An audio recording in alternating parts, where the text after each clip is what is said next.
Good day and welcome to the American Athletic Conference Media Teleconference. This conference call is being recorded. At this time, I would like to turn the conference over to Bernie Caffarelli. Please go ahead, ma'am. Good afternoon, everyone. This is Bernie Caffarelli from the American Athletic Conference, and I would like to welcome you to today's teleconference with American Athletic Conference Commissioner Mike Aresco, and a special welcome to our new friends in the Wichita area who will be covering the American Athletic Conference. And if anybody on this call would like to speak with Commissioner Aresco in length, maybe after this call, please feel free to either email me or give me a call. I'm going to turn the call over to Mike Aresco. He'll make some brief remarks, and then we'll take questions. So, Mike? Thank you, Bernie. We've got a siren going off in the background outside. That's a very common occurrence around here. I don't know what's going on. In any event, Susan Herbst, I want to thank Susan as our board chair for all her support. And also our board for their unanimous vote to admit Wichita State as a non-football playing member. They'll play in all sports except football. Jeff Comper, our chair of our ADs group, I want to thank Jeff as well for all he did. We had a committee of athletic directors, and our entire group of athletic directors worked extremely hard over essentially a 6-month period, even longer, to vet this and to determine whether it was the right move for the American. I want to thank Wichita State, Dr. John Bardo, the president. He's done a great job, obviously with the university, but also throughout this process. And Darren Boatwright, the athletic director. We've had a great relationship with them and with their representatives as well. We welcome Gregg Marshall, obviously, into the conference. This is a great day for our basketball programs, and obviously we also, Keitha Adams, the women's basketball coach, will be joining our conference. I can't get into all the Olympic sports coaches because I'm sure I would leave some out. But as you know, Wichita also has a great tradition in baseball, and we just look forward to having them in the conference. I think this shows that Wichita State University, as well as people around the country, are buying into the bright future that this conference has, and we're extremely pleased. And I'd be delighted to answer any questions people might have.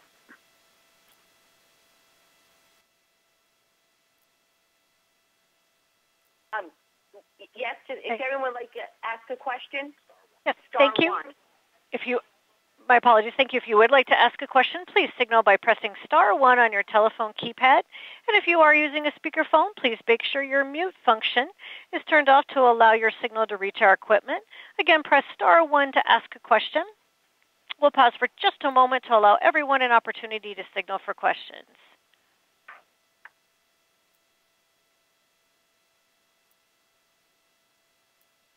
And as a reminder, that is *1. We'll take our first question from Mark Nanducci with the Philadelphia Inquirer. Please go ahead. Hey, Mike. One thing, from what I understand, you'll still keep an 18-game men's basketball schedule, and with now 12 teams, is there any thought of going to divisions in the future? Well, thanks, Mark. Those are good questions. We plan on playing an 18-game conference schedule in 2017-18. That's locked in. We will, at our spring meeting this year, consider how we want to do our conference schedule in the future. We'll debate whether we want to do 18, whether we want to do 20. I have no idea whether there'd be support for change. But going for 17-18, we absolutely will be at 18. No, Mark, we're not going to do divisional play in basketball. It just doesn't really work well, and we just never really embraced it. So, no, even if we, obviously at 12, but we don't have any plans to go to a divisional. And I doubt it will even be debated. There's never really been any support among our athletic directors and coaches for that kind of format. But we will be looking at various things. Thank you. I guess there's some background. Somebody's got, he has to mute. Thank you. Thank you, Mark.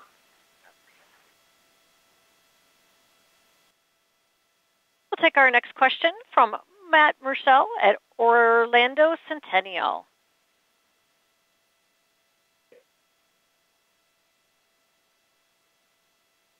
And Matt, your line Mike? is open. Okay. Hey, hi, Mike. How are you doing today? Hello, Matt. How you doing? Good. I wanted to ask how, you said this is like a 6-month process this was going through. How quickly did things kind of materialize for this situation? And can you kind of go over some of the background of why make that decision now? I didn't hear the very last part of that question, Matt. Just the very end, I was trailing off a bit.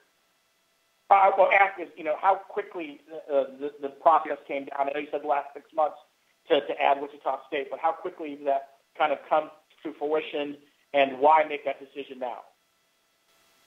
Yes, we debated it.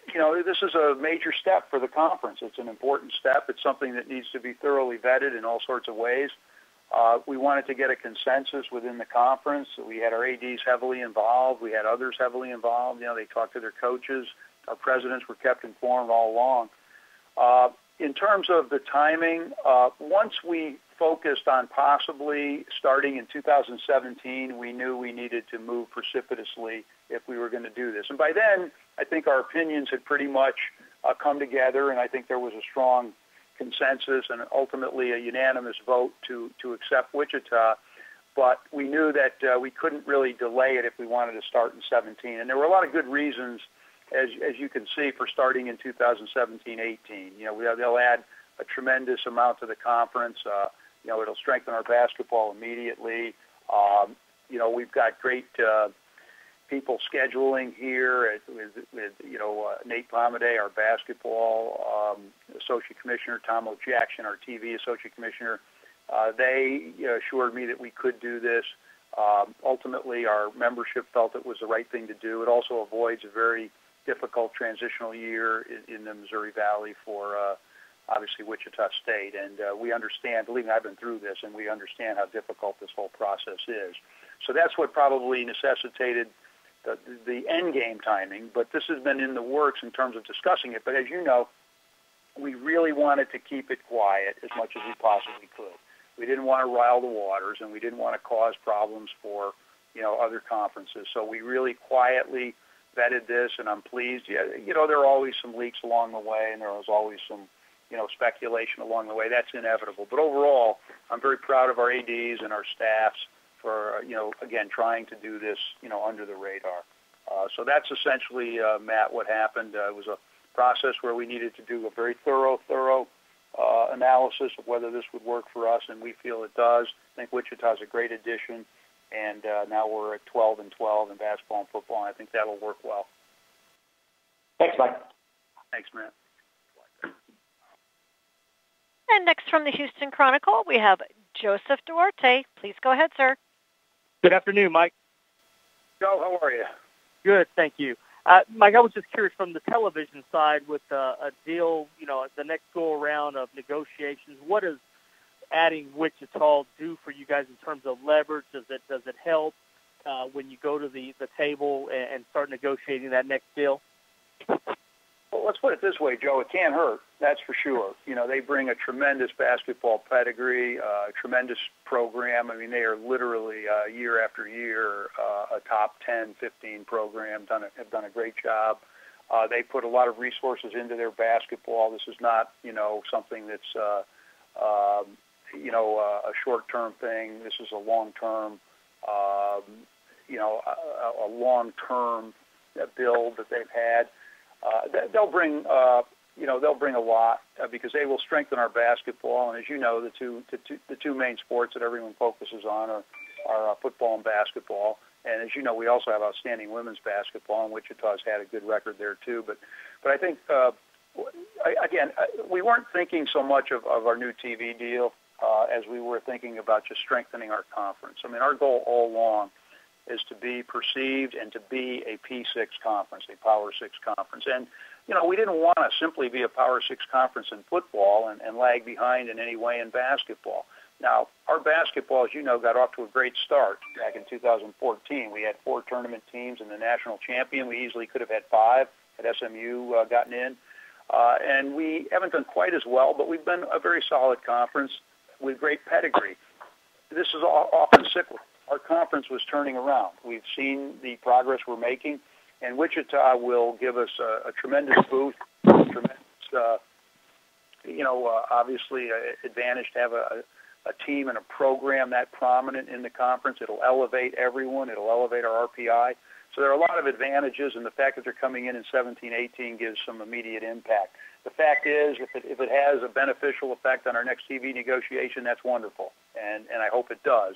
But in the end, we took them in because, one, we think they're the right fit for our conference. We think they make great sense for our conference, and we will have strengthened our basketball. And the goal, before you get into whether it's TV or whether it's marketing or anything else, you have to have quality product. And now I believe that we've strengthened ourselves in a key area. Thank you, Mike. Thank you, Joe. And as a reminder, that is *1 to ask a question. We'll take our next question from Terry Davis with Tri-State Defender. How you doing, Mike? Hello, Terry. How you doing? To piggyback off that TV question, how much easier would this allow you to match conference against conference to try to improve your RPI on the basketball side? I think it'll help in a lot of ways. This is the kind of thing that galvanizes the conference. It galvanizes our brand. It's really a tremendous motivating factor for everyone. And I think it will help us schedule. I think it will help our schools. I think it will elevate the perception of our conference, and that's good. As I've said, we have a really good conference because some of our premier teams have been down a bit the last few years. That doesn't mean that we don't have great potential and that we're not going to get back there, and we would have on our own. But we think that this is a great addition.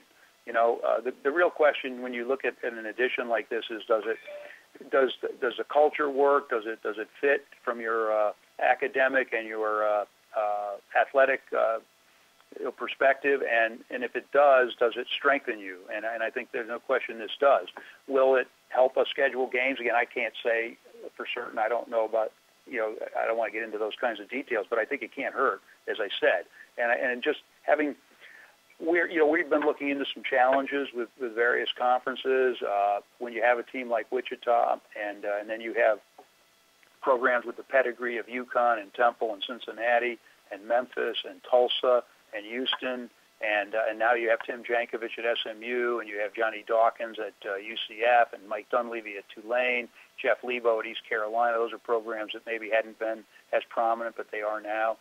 And I'm sure I'm leaving some people out, but we've got some tremendous programs in this conference, and this will only help us. There's no other way. And did I mention Houston with Kelvin, who's already got him at the cusp of a tournament berth? I think that's just a matter of time. And obviously, when you have Memphis and now you have Tubby Smith, Memphis is a program that has got as much tradition as virtually any in the country, and we expect them to bounce right back. So this will now be, I think I did mention Tulsa. I hope I did, because Tulsa is one of those schools, again, that has tremendous pedigree. When you look back over their coaching with Nolan Richardson and Bill Self and Tubby Smith, and obviously now Frank Haith, Danny Manning, what he did prior, these are great programs, and it's just a matter of time before this conference becomes one of the best basketball conferences in the country.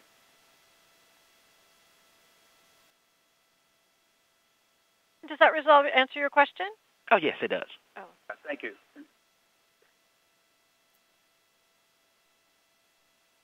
Next up, we do have from the Associated Press, Pat Eaton-Robb. Hey, Mike. Hello, Pat. You now have I'm doing great. You now have a one school that's football only and a school that is everything but football. Can you address your philosophy in terms of having schools that aren't involved in all the sports, and obviously the concerns about that? This is what happened in the old Big East, that you had some that were and some that won't, and is this the end of that kind of a thing? That's a great question, Pat. Very relevant one. We, when we formed the new conference, even though we were the successor to the old Big East, we essentially were well aligned. We had 11 schools that played both football and basketball. They were all similar, although some were smaller universities and others were larger universities. They had the fact that they played football and basketball at a high level in common. Navy was a great addition for our conference in football. To have the U.S. Naval Academy and to have that brand and the quality of those young men and women in our conference, and to have obviously they only play football, but the fact is they're a member of our conference, and so their entire student body matters to us. And the fact that having Navy just made a lot of sense as a football only, and that gave us 12 football schools that allowed us to have 2 divisions, that allowed us to play a championship game, and that has worked out spectacularly well. We're thrilled that Navy's enjoyed a great couple of years in the conference and has been extremely competitive in football. Now, when it came to basketball, Pat, as you know, we have 11 teams that play basketball, and that's a perfectly good number that you can work it extremely well. We decided ultimately that in order to strengthen our basketball, we should consider adding 1 team to bring the number to 12. There are a couple of things at play here. One, we did not want to go back to the model of having multiple basketball schools. As I said recently to someone, you never say never, but our current view of this is that it probably isn't a good idea, that there was some dysfunction there, that people had different views of the world. And in Wichita, we get a school that is very similar to a lot of our schools in terms of size, in terms of the kind of school it is, in terms of the program that it has. So we felt that ultimately adding 1 basketball school would not take us back to the old days where it wasn't always a good situation. What's more, if you're now at 12 in football and 12 in basketball, if there is further expansion on the horizon, you can do it in an orderly way. If you had multiple, for instance, basketball schools or even multiple football schools, it would potentially inhibit your expansion down the road if you wanted to add football and basketball schools, schools that played both. So that's another factor that you always keep in mind with these kinds of things. So I think being at 12 and 12 is something that was extremely comfortable for our athletic directors and our presidents. And incidentally, I just want you to know that while Navy does not participate in basketball, they're a full member of our conference, and Wichita will not participate, obviously, in football, but they'll be a full member in every other respect.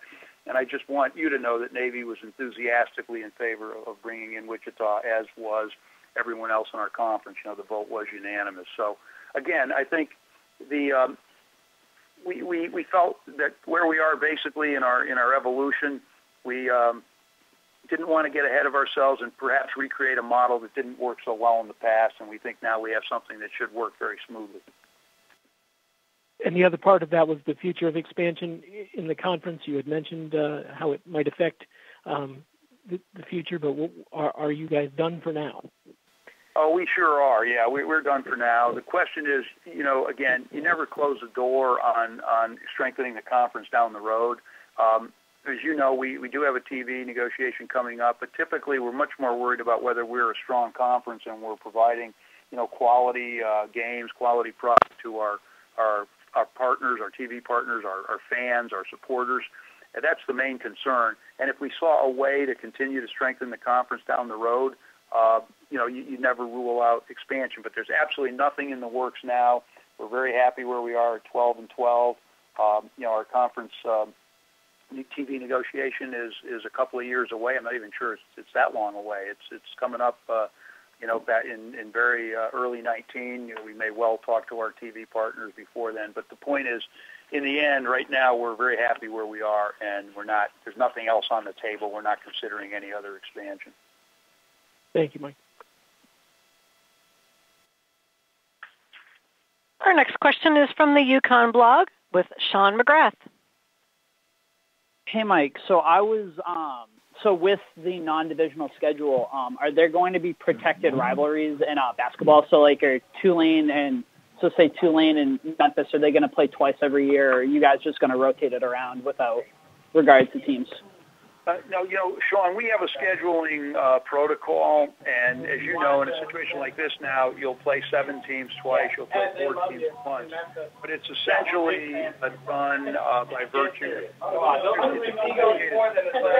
to get too much into it, but we basically schedule based on, you know, conference strength and that sort of thing, and how teams are here. There's some really bad background noise. I hope people can hear me. If somebody could mute their line. If you could mute your line, that would be helpful. Yeah. Thank you. Thank you. But essentially, you know, we don't look at it in that way. You know, we're looking at it in a broader perspective, and we'll come out with a schedule. It's always based on fairness, based on, you know, a fair home and away schedule.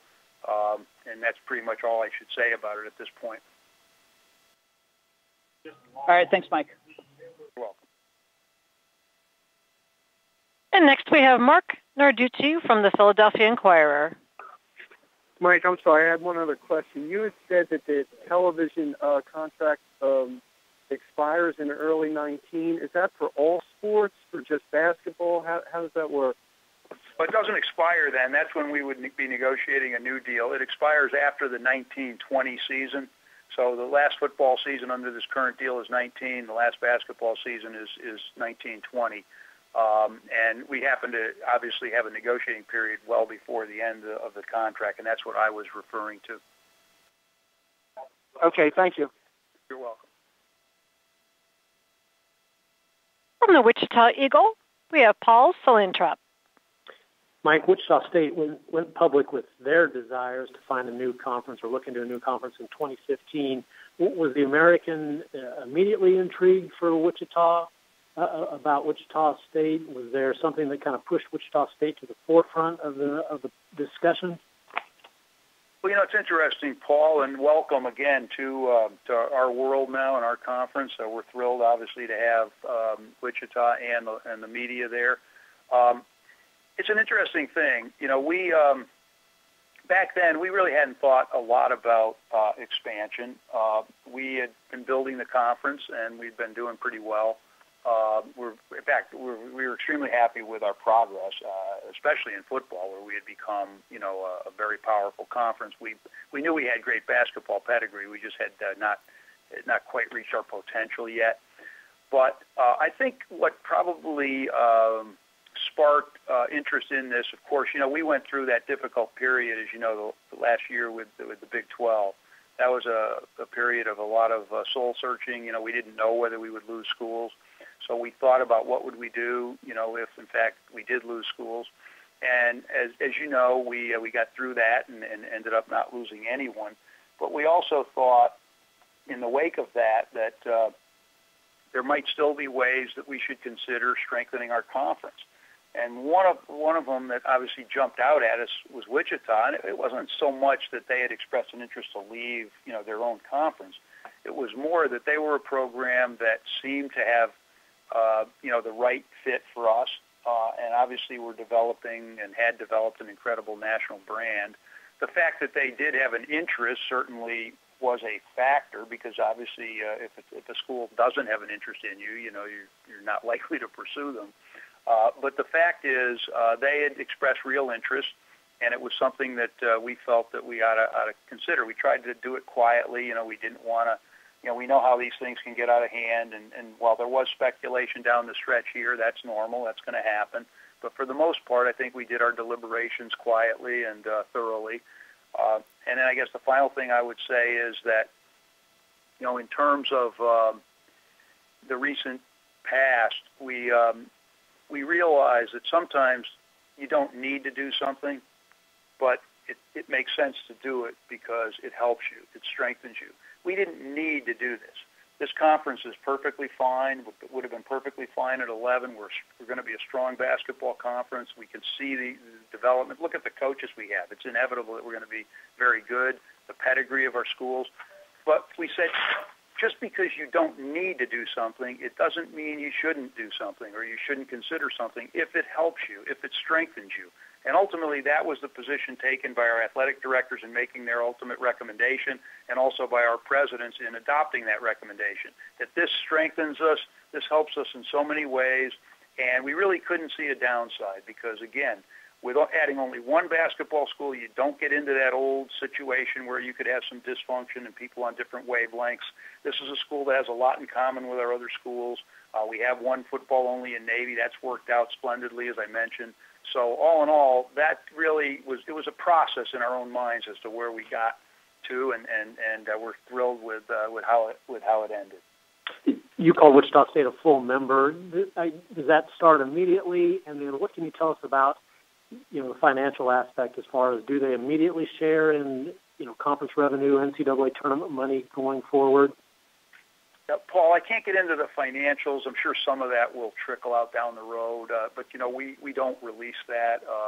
but everybody was satisfied with how we've structured it. One thing I would say, have to be careful on how we describe things. You know, they're obviously a non-football playing member. In other words, they will play in every sport, you know, that they sponsor, Olympic sports as well as obviously men's and women's basketball. They will not play football. They will have voting rights commensurate with that status. You know, they won't be voting on football matters and matters that would involve football, but you know, we will treat them, you know, as a full member. They'll attend all our meetings. They'll be, you know, obviously Dr. Bardo will be a member of our board. So I don't want to get into the nitty-gritty and all the legalistic details, but we will, again, they are a basketball and Olympic sport member, and they'll have, you know, a full vote in all those matters. And there'll be some nuances as to voting rights. But in the end, we will embrace them just as we did Navy as a full member of our conference. You know, we're thrilled to have them, and we want them to feel welcome. Thank you. Next, we have Jacob Albrecht from KWCH-TV.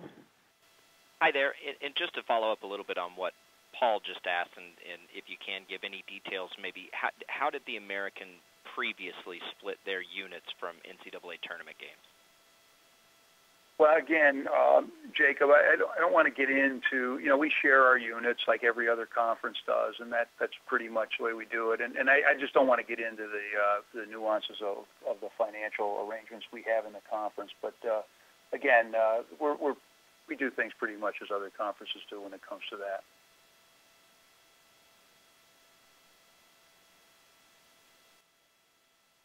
And does that resolve your question, sir? Yes, ma'am.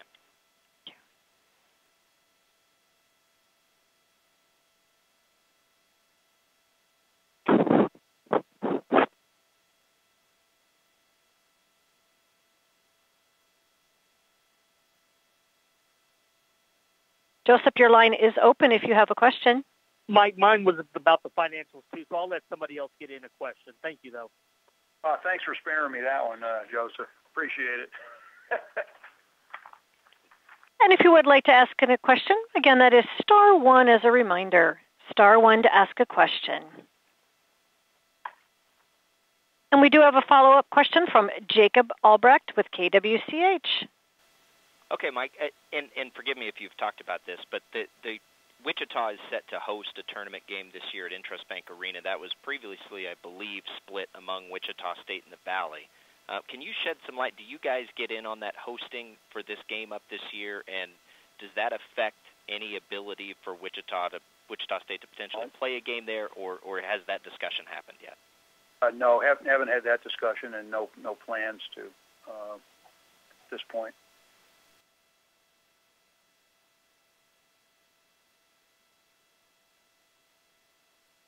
Again, if you'd like to ask a question, please press *1 at this time.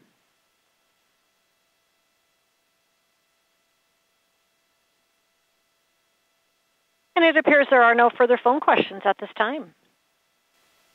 Thank you, everybody, for being on today's call, and please feel free again to contact me or Bill Potter, who is our Senior Director of Communications, if you have any questions with regard to men's basketball, and Chuck Sullivan, our Assistant Commissioner for Communications, is also available as well. So thank you very much for being on today's call. Yes, thank you very much.